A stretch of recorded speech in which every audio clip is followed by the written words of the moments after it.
Hörmətli vətəndaşlar, bir işgəğiz gəp qalaylı, bir nəfər vətəndaşın bir sual qoyubdu, biz Uyğurlarımız hökümdə qaysı dövlət ittifaqlaş bolalaydı dəb.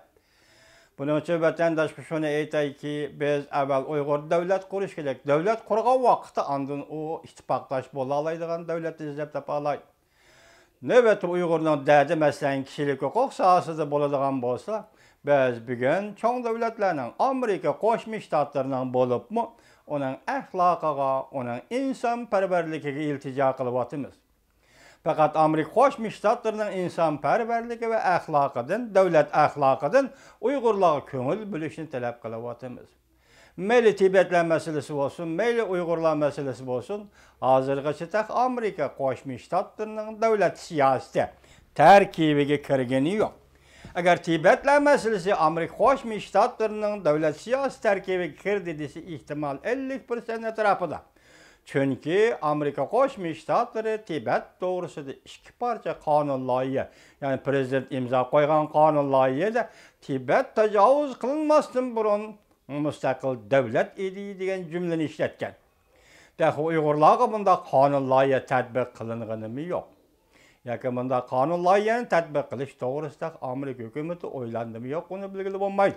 Yaqında bir mən sizlərə vətəndaşlar leksiyalarimda sözlədim ki, kişilik hüquq nöqteyi nəzərdə faqat kişilik hüquq üçün material toplaş və jildə bir qatam yoki dini etiqad to'g'risida doklad e'lon qilish yoki dunyoviy kishilik huquq to'g'risida doklad e'lon qilish bu Amerikaning navbatdagi siyosati bo'lib kelgan. Yaqında men sizlarga so'zladim. Masalan, İvan Mədrasının sözünü yaqında so'zladim. Amerika Cumhur o'tirisida Canacan mənfəət məsələsi cünguluqla üzən niməni sözləsən sözləbəyin ki, biz Amerikalıqların üzümüzün siyasi var. Göz qarışımız vardır. Demək, Cumhur ilə Amerika Qoşmuş Ştatları o'tirisida hazır mənfəət münasibətləri degan muşu hukm bo'yicha aytganda millatlarga, Tibetlarga, Uyg'urlarga muomala qilish masalasida mənfəət münasibətlər doirasi kirib qolgan bo'lsa muşu masalalar. Bu belki siz bilan biz uchun xatarlik edi. Hazır qarasak Amerika Qoşmuş Ştatları İvan Mədrasının siyasəti gibi Amerika Qoşmuş Ştatlarının siyasəti bo'ladiganlar bo'lsa, demək Cumhuriyetki Amerika Qoşmuş Ştatlarının mənfəət münasibətləri Tibet və Uyğurdək məsələlərdə ayrıldı degan gap. Bu yerden siz zor ümid küsünüz bu. Onun üstüge sizge biz leksiyada sözüldük. 10. ayının 10. günü Amerika jillik doklad, kişilik hüquq doklatı e'lon qilganda degan söz shuki Cumhuriyetning hozir qilayotganlari insoniyatga qarshi jinoyat shakllantirdi.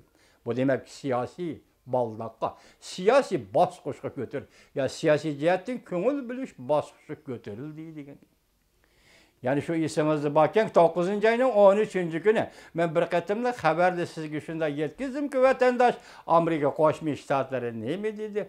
Hazır Şinjan'da yol qo'yilayotgan bastırış Amerika Qoşmuş Ştatlarının devlet bexatarlik manfaati xilaf dedi.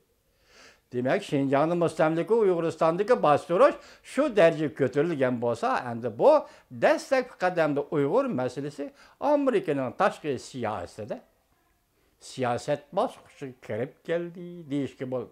Bu vaqtda da Amerikani qanday siyaset belgilaydi bunu uqmaymiz. Lekin navbati hozirgacha Amerikaning tashqi siyosatida Uyg'ur masalasi kishilik huquq bobi bilan Amerika bu davlatning davlat axloqi, Amerika bu davlatning davlat odamgarchiligi bilan muomala qilinib keldi. Yani özümüzden aytsak, mesela yaqında Birleşken Devletler Teşkilatı'da yig'inda bo'lib o'tgan so'zga kelaylik, Amerika Qo'shma Shtatlar bilan Germaniya Cumhuriyeti nima dedi? Sen bostirishni to'xtat dedi. Uning ustiga sen hozir Birleşken Devletler Teşkilatı'nın tekshirish o'migini Şinjanni tekshirishga, Tibetni tekshirishga yo'l qo'y dedi. 6. kuni shundoq dedi deyli vatandosh. 7. kuni Xitoy hukumatining tashqi İşte Ministerliğinin doğru bitede Tibet'e değildi. Gerçi Şinjan'da isim elişten korksu mu Xitay? Korkup durusu mu? Yani Tibet Katarlık caylağa halkara tekşürüş, yani siyasi yollarının tekşürüşe kelişini karşı alımızdır, ruhsat kılımızdır. Beijing turuştuk çet el devletler diplomatlarının baş